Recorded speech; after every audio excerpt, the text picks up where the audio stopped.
After receiving the chemotherapy, I would say it's my estimation about a 75% reduction in the tumour size. It's been quite remarkable. And I've been feeling very much better than I was before. I was extremely tired. My name is Lorrейн Oldsthorne. I'm from Perth in Western Australia. I'm here at the Modern Hospital in Guanchžou to receive breast cancer treatment.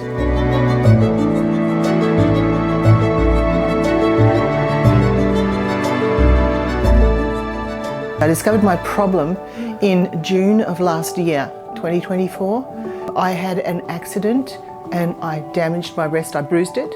And following that, I got an abscess. I went to the doctor numerous times, but they said, just have an ultrasound, it'll be fine, don't worry. Over time, over the coming months, I continued to go to the doctors, but the abscess continued to grow. Then it burst, and then I got bleeding and stuff. I went into a major hospital in Perth. They did biopsies, they did PET scans, CT scans, all kinds of tests. They didn't actually give me a diagnosis until nearly the end of the year. And at that stage they told me that it was terminal, they couldn't help me, and that I would only need palliative care. And that was when I looked for alternatives.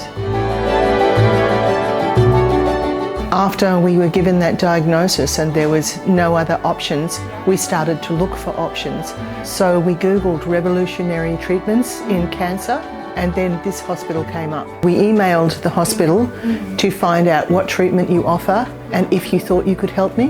With speaking with the doctor before making the decision, sending the records, the doctor appeared very thorough and very competent and very committed. It made a very good impression, and I thought these people are worth giving a go and dealing with. The other thing that set the Modern Hospital in Guanchžou apart is the range of treatments that they were able to supply. After checking on Google, other clinics offered some treatments, but the widest range of treatments and the different cutting-edge treatments were mainly or only available here. So that was another important factor in making the decision.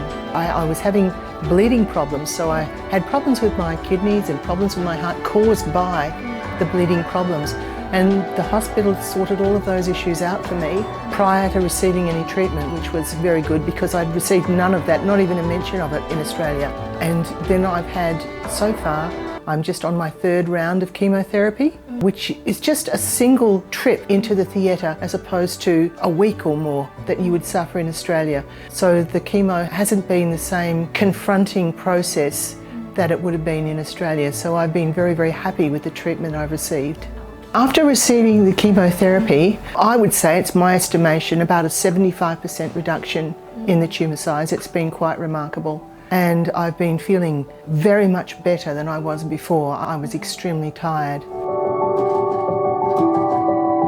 I'd also like to say that I'm very impressed by the nursing staff in the hospital. They're extremely well trained, very polite, and they are a great aid in your care while you're in the hospital. The doctors were very, very transparent about the treatment that I was to receive.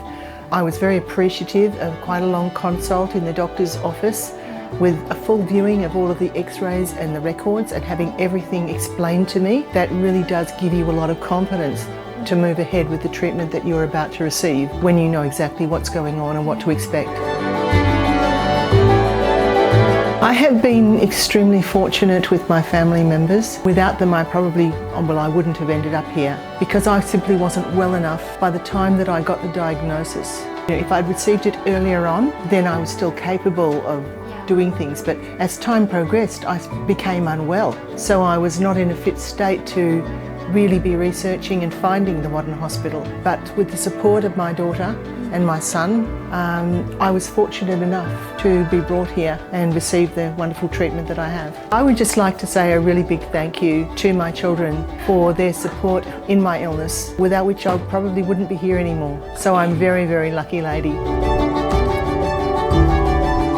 There was a large number of other patients who were also in there who had been diagnosed with cancer and had been given the same hopeless diagnosis. What I would like to be able to do with the information I have now is speak to those people and say it's not hopeless.